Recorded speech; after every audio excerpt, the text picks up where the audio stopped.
friendo, Steve here. And Larson. And welcome back to Going In Raw Special Edition Last Ride Chapter 1 Review.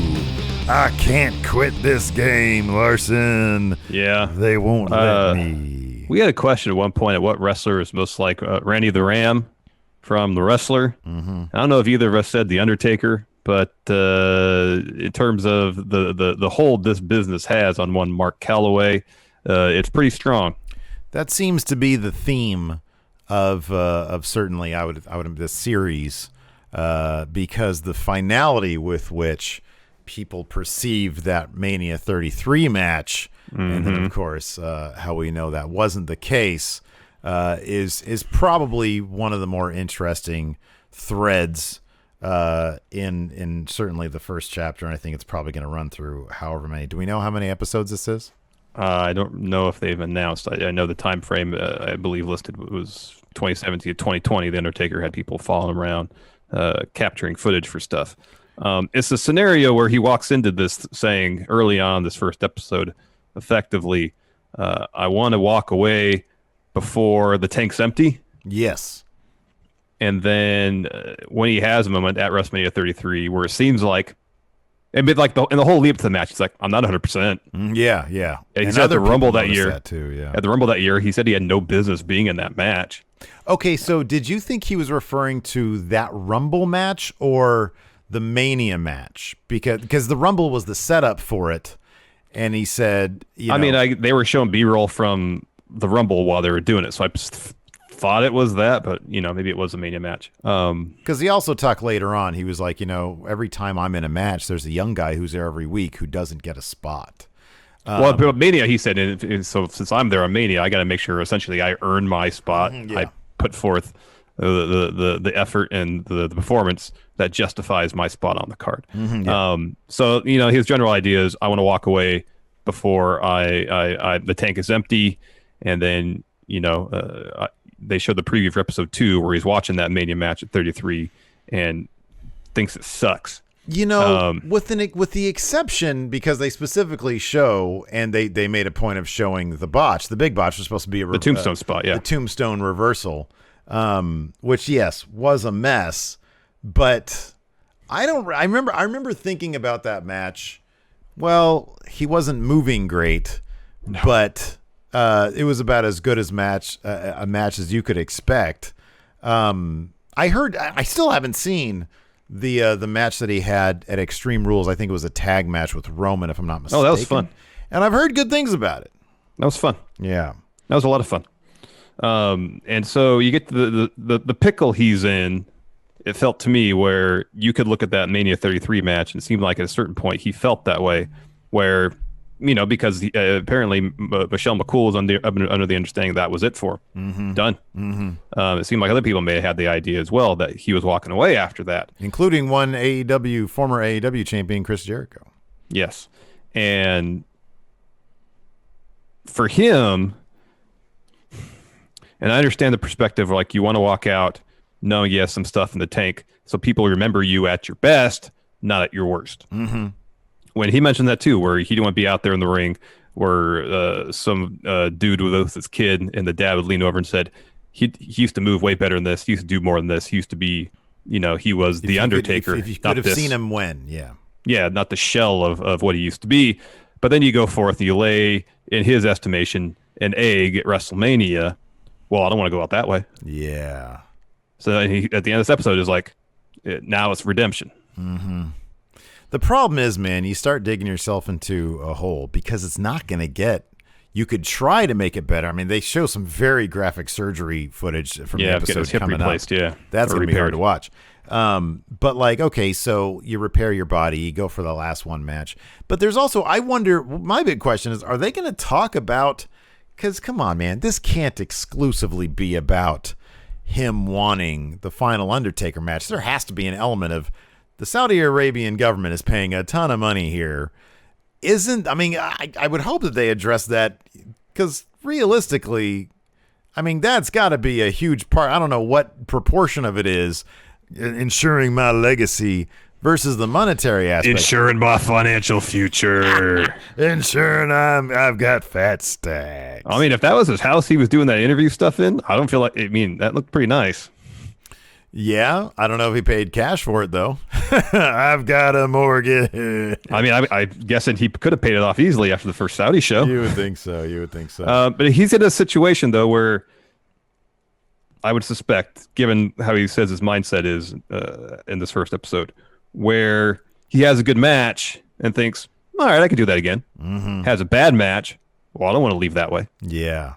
So he can always seem like Edge talks about this, where it's hard to tell. I think Stone Cold did too. Edge it's hard to tell when it's time eloquently, to walk for sure. away. Yes.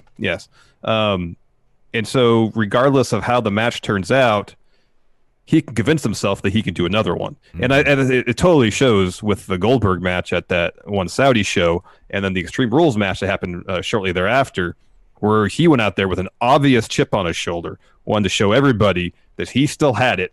That the reason that match sucked wasn't because of The Undertaker. Mm-hmm. Yeah. Totally felt like that. Oh, yeah, for sure. The first chunk of the episode was an interesting look at the idea that the Undertaker's schedule seemingly can be a lot more demanding than the full-time schedule.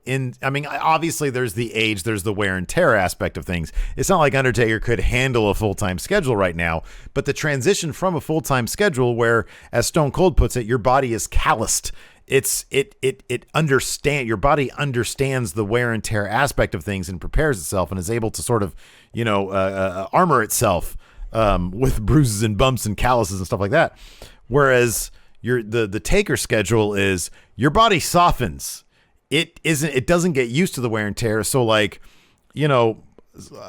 the idea of 200 small car crashes as opposed to one major car crash a year is a lot different. That one major car crash can do a lot more damage because when he's on that schedule, it's you go through the match, you get the surgery to fix what you had coming into the match, and then you rehab, and then you get prepared for the next match, and then a year's done, and you go through the match, and it's over and over again. Yeah, it hurt to watch him walk. Leading especially up at WrestleMania to 33, like when he was limping around, trying to get through the hotel. Looks like the conference room they had set up for the wrestlers to check in, trying to walk backstage. It hurt. It hurt. Yeah, he had to get an injection in his knee before the match. It really hurt watching that. And he seems conscious at this point in his career that he's very self-aware. He is very self-aware, and it makes me wonder when that pivot happened for him, because I can't think of really anybody within the last 30, 40 years that was so protective of his character and the public-facing aspect of that character to let their guard down so much. And it started a couple of years back. He started getting on social media. I don't know if that predated the filming of this, which started in 2017. But he seemed to grow bit by bit more comfortable with the idea of saying, yeah, Undertaker, that's the character I play on TV. I'm Mark Calloway. For the longest time, when he was out in public, he was the Undertaker.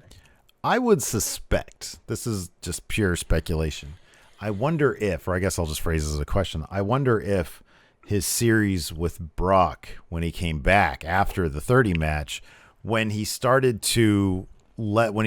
became that weird amalgam of the dead man, but that also he was doing a lot of MMA type stuff. He was more a brawler guy that seemed a bit more down to earth. I wonder if that's when mentally he was transitioning to, all right, at some point I'm going to have to break character. I'll be Mark Calloway, because that seemed to be more of an aspect of like him. I don't know, but it has been an interesting, or maybe it's just the understanding, man. Maybe it's just the understanding that this is going to be my income. I'm going to have to start accepting that my stories are going to be my income 5 years from now, whenever this actually does take place, whenever I have my last match, and I start booking StarCast, that's going to be the thing, is going to be my storytelling. Yeah, but also, he's gotten to the point now where his legacy won't be enhanced by whatever he does in the ring. His skills aren't what they used to be. So the best way, maybe perchance now, to build upon the legend of The Undertaker is to let the curtain down and to let people see the man behind the character that had remain, obscured for so long. And more importantly, control what's out there. Yeah. Because if you stop wrestling, your legend is going to be told by other people if you don't tell it yourself. And I imagine that's probably something he's cognizant of. You want to make sure that you're controlling the narrative so you can get the most money and, make sure that your legacy remains intact. Yeah, totally. There's some interesting details about that Mania 30 match you just mentioned about the concussion. And he relates that injury back to what you mentioned about the Undertaker's schedule, and that his body was not prepared for that level of physicality on a regular basis. So he more or less said, if I was working a regular schedule, I don't know if that concussion would have happened effectively. Yeah. And he said, blame maybe the severity of the concussion on wrestling once a year. And there was, we had heard that Vince accompanied him to the hospital following that injury. I hadn't heard anything about Brock going there too. I had never heard that either, and that was such a throwaway. Michelle said, Vince was there and Brock was there, and then they were testing. I was like, whoa, Brock was there? Really? That's cool. Yeah. That was interesting. I mean, honestly, to be so much like what I found most fascinating with this was simply the behind the scenes, the backstage stuff. Oh yeah. What I loved, the moment that I loved of that the most was at the Hall of Fame backstage banquet, whatever it was. It looked like a cafeteria. It looked like the most mundane. And Roman was talking to Taker. I am fascinated by body language and behavior. So Taker is standing. Roman is sitting with his wife. Roman stands up to greet Taker. She doesn't stand up. He says, "Hey, this is my wife. Very nice to meet you. Pleased to meet you." Yeah. Roman's standing up. They cut to somebody to a talking head, and Undertaker seemingly loves talking to Roman because, I mean, he seems like a very affable person anyways. Like, he's talking to everybody like, they're old. I mean, they're all old friends. But then in the next shot that we see, Roman has sat down and Taker is still standing up, which is a weird power situation, I guess, or a conversational dynamic. And I'm not saying it was any disrespect. It's just Roman's probably thinking, well, my wife's not standing up. I'm going to sit down. Roman might be thinking, I don't want to burden the Undertaker, thinking he needs to talk to me. Yeah. They cut to a talking head. They cut back and Undertaker has sit down as well. Yeah. So he's like, I want to talk to Roman, and I'm going to pop a squat and sit next to him. Yeah. I love watching that kind of stuff because the human condition makes me laugh. Yeah, the interaction between Undertaker and all the wrestlers. I mean, there's that bit where Undertaker's checking into the hotel and Roman rolls up next to him, and Taker says something like, "Oh, what about keeping kayfabe, brother? Can't do it for 10 minutes." But then when they're talking about babies, that's the stuff that fascinates me the most. Absolutely the most. The human aspect of it, definitely not the business side of things. Yeah. And this just really made me miss Roman. It really did. I know. And it makes me miss the fact that they really don't capture. They have never, moments here and there, have they captured what makes Roman so appealing to probably Vince and everybody who sees him in person and meets him. And it's like, this guy totally can be the guy. And they've never really captured that with Roman. No, they never really have. Roman seems affable. He seems humble. He just seems like a really good-natured, down-to-earth dude. Yeah. In that moment, they've especially when he came back. They seemed like, all right, be yourself. Go be Joe. And that lasted a while until it kind of rolled back into the old habits of booking Roman. But you see him in these unscripted backstage moments, just talking, or even in the interview bits. You totally see it. You see it with Roman. I think, and you understand why people respect him so much, why he's a locker room leader. Just how he carries himself. You totally get it. Yeah. You put him out in front of the camera with some mediocre to garbage creative, and it kind of gets lost in all that. It gets lost in that.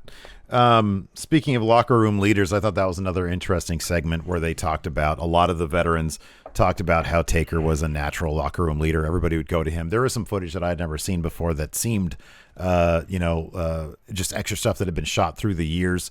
There was a bit with Undertaker and Kurt Angle. And again, this might have been in documentary stuff and maybe a Kurt Angle DVD or an Undertaker one. I had never seen it before. And it was very quick stuff. There was one where he was talking to Matt Hardy and Lita. And they seemed just enthralled by him.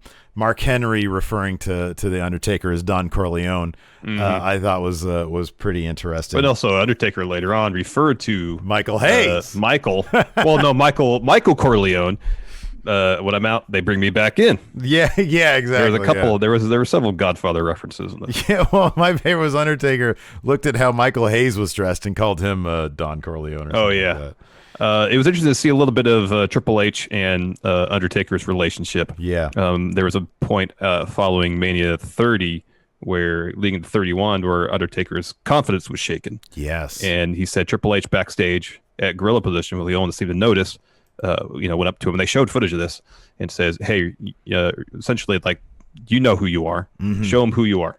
Mm-hmm. And Undertaker said that was enough to get him through that match with Bray Wyatt. Mm-hmm. And Bray was on there. It was like, yeah, I had no idea. He always presents this aura of being calm and being collected, and you would never know that he was doubting himself. That was, yeah. Whenever they get Bray to talk, is fascinating to me because he's honestly like he's probably going to be the next guy who is so protected character wise. That like, because I mean, there's been goofy stuff with Bray on the Edge and Christian show that's been amazing. Yeah, but you never see that, and it's so much fun to get his because here's the thing, Bray. When all is said and done, Bray is going to be the guy who has so much locked up here that anytime he talks in a shoot interview or whatever, it's going to be just must see. Because he so rarely talks, but he's such a fascinating guy. He really is. He really is. So any little bit you can get out of him is really cool. We mentioned the Jericho stuff, which is interesting. And I don't know if on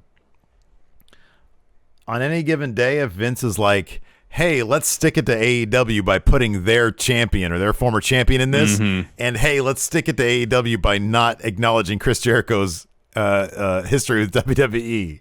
Yeah. And I wonder if it's that or if there is a rule. I don't know.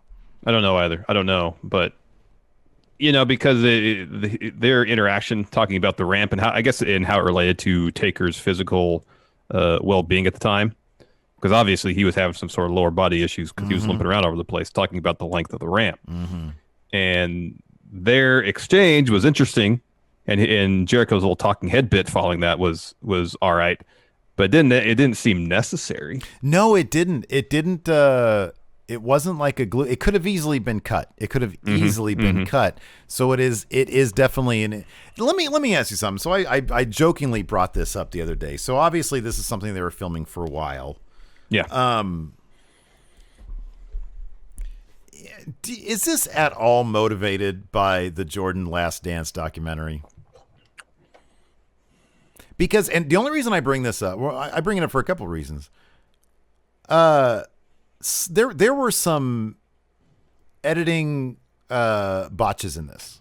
Yeah. As if they were, I'm not going to say rushing, but almost as if they were rushing, as if there weren't enough quality. It's rare. I don't think I've noticed it as much as I noticed it in this, in WWE documentaries of the past. Whenever they do one of these, most of the time I'll tune in, and within the span of a cut, they showed a reaction shot of a kid at I think it was Survivor Series. It was when Hogan clothesline Undertaker out of the ring, and Undertaker just stood there. Yeah. And they cut to the reaction of a kid, but there's a small bit because the next shot was actually Hogan, but they cut that out and instead put a reaction shot in there. And there was that like 2 frames of Hogan. There was also like an audio botch 3 minutes later, and I didn't notice a whole lot after that. But part of me thinks, hey, there's this Last Dance thing going on that's like all over ESPN and everybody's talking about it.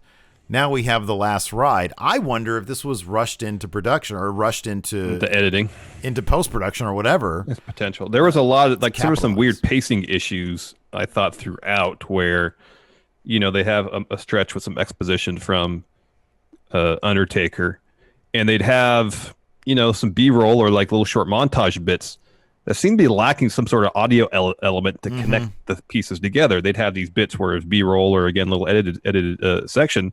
They didn't have music, really. Yeah. That felt kind of unfinished. I did notice that one, that flash frame. Yeah. Editing mistake. But then the audio post-production was far more prevalent. Yeah. And honestly, the only reason I bring it up, and this is probably such a stretch, is that the Last Dance documentary is just as expansive in terms of who they're bringing on, and I wonder if any of that motivated the Jericho being on there. Hey, it could be. Jericho is right now. We've got a no Jericho thing, but this supersedes all that. Just like with Jordan in the Last Dance. Well, JR was in the first episode too, I believe. JR was in there too. Yeah. Because I mean, I imagine a lot of the stuff was shot, 2017. Yeah, Jericho's obviously, he's got short hair. He looks like he did in 2017. Yeah, but also I think some of the stuff, it felt like, was stuff that was maybe pulled from shoots throughout the years too. Yeah. Like specifically the Vince stuff felt more maybe older than 2017 just based on the hairstyle, but I could be wrong on that. That could be. The Vince stuff looked like it might have been Vince around the time Taker and Shane had their match, was like 2016, I think. That might be the case there. Wasn't Taker Shane 2016? Yeah, it was 2032. Yeah, 32. Yeah. I mean, the only reason I bring it up is because I did notice like some editing botches, and I'm like, I wonder if they rushed this in the production, and why would they have done that? Maybe to capital. I don't know. Could be. It's entirely possible. Yeah, it's entirely possible. So it was weird. So yeah, that's kind of all the notes that I took. Mm-hmm. It's really good though, and it is fascinating to hear him talk. He comes off, if they don't talk about the money, I won't be surprised. He comes off as sincere about, protecting his legacy. Obviously people like money and they need money to survive. But he does come off as quite sincere about protecting his legacy. It's going to be interesting to see, the Goldberg match, obviously. Yeah. And see how he feels about that one. Yeah, exactly. Yeah, that angle they showed with the Mania match where he lands on his head. Boy, that's hard to watch every time. That's bad. How explicit he is in terms of saying, my motivations for doing the Extreme Rules tag match was to erase the memory of that horrid Goldberg match from people's minds. Yeah, that could be. I'm assuming, they said May 17th is the next one. So that's I think these are going to be weekly for the duration. I don't know if they've said how many episodes are going to be. I don't recall, but I would suspect each and every Sunday for the next 6 to 9 weeks. Yep. That'd be my suspicion. And we'll be here covering them all, giving our thoughts just like that. Anyways, thanks everybody for tuning in. We appreciate it. Till next time, we'll talk to you later. Goodbye.